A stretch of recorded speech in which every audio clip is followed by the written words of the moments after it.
आहे प्रीती देशमुख. मी Maharashtra state under 7ची चीफ आर्बिटर. यावेळेला अंडर 7ला आम्हाला खूप जास्त रिस्पॉन्स आला. टुर्नामेंटमध्ये बॉईजमध्ये 118 पार्टिसिपंट्स होते, त्याच्यामधले 4 मानांकित होते फिडे रेटेड प्लेयर्स. मुलींमध्ये सुद्धा 60 मुली होत्या खेळायला, रेटेड प्लेयर्स कोणी नव्हते.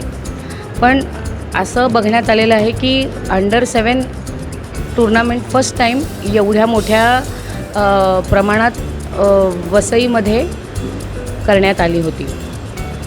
टुर्नामेंट फार छानरित्या पार पडली. पेरेंट्सनी कोऑपरेट केलं, आर्बिटर्सची टीमही एक्सलंट होती आणि ऑर्गनायझर्सनी जे काही केलं ते खूप छान होतं. मला असं वाटतं की अशाच टुर्नामेंट भरपूर ठिकाणी होत राहिल्या तर मुलांना खूप प्रोत्साहन मिळेल आणि आपल्या देशातून खूप सारे ग्रँडमास्टर्स होऊ शकतील.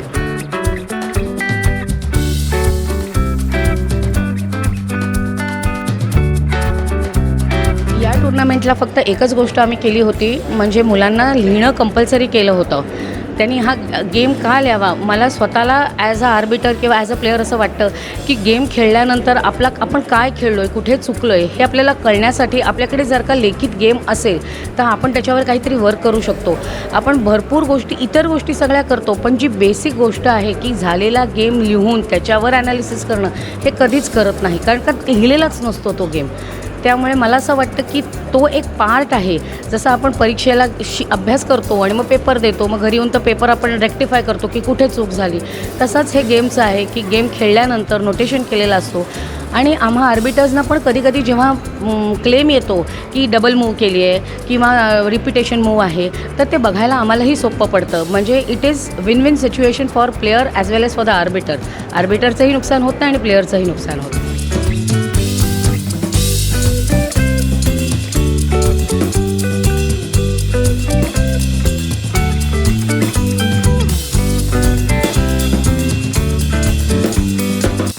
आम्ही थोडीशी जरा इम्प्रोवायझेशन म्हणा किंवा काहीतरी असं, म्हणजे पेरेंट्सबरोबर पहिली झूम मीटिंग केली होती. यावेळेला थोडंसं मी जरा स्ट्रिक्ट राहून मुलांना गेम लिहिलाच गेला पाहिजे हे अट ठेवली होती. कारण कित्येक वेळेला असं होतं की खूप लांबून लांबून मुलं शिकून येतात, पण ती नुसतीच 15 मिनटाचा गेम खेळतात आणि निघून जातात. त्यांना माहिती नाही की ते कुठे चुकलेत किंवा काय झालं आहे. इथे मुलांना लिहिता येत असून पण मुलं कधी क्लासिकलला पूर्ण गेम लिहायलाच जात नाहीत. तर इथे मी अट केली होती की त्यांना लिहिणं कंपल्सरी आहे. खूप पेरेंट्सनी त्याच्यावर हे केलं की आमची मुलं खूप लहान आहेत, नाही लिहू शकत वगैरे वगैरे वगैरे.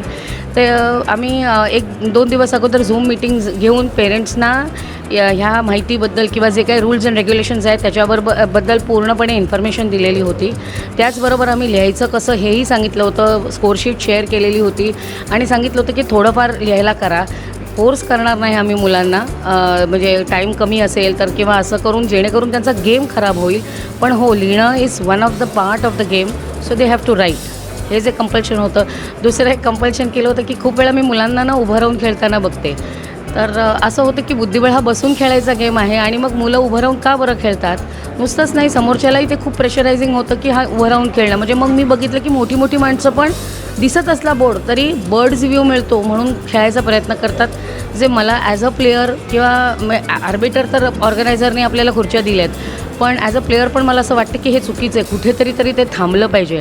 त्यामुळे यावेळेला मी थोडंसं पेरेंट्सना सांगितलं होतं की ज्या मुलांच्या हाईट्स पुरत नाहीत किंवा ज्या मुलं 2-2 खुर्च्या घेतात, जेणेकरून ऑर्गनायझरलाही थोडा त्रास होतो एवढ्या खुर्च्यांचं हे करायला, त्यांना सगळ्यांना सांगितलं होतं की पिलोज करा.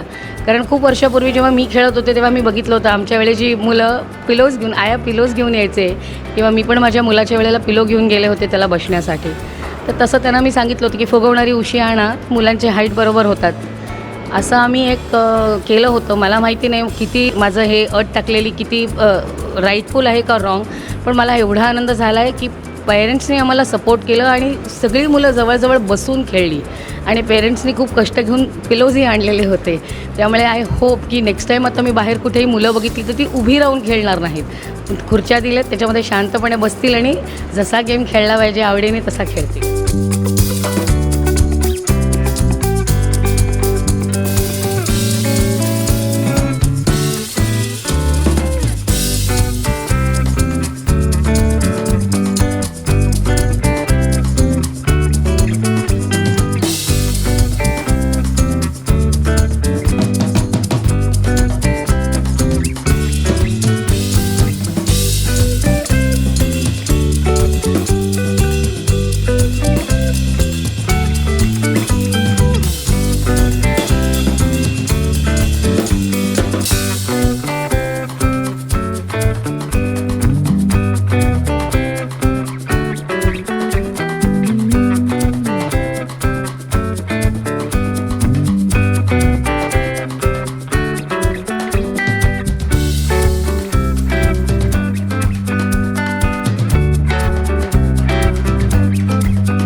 माझं नाव सौमिल विजय शिंदे आहे.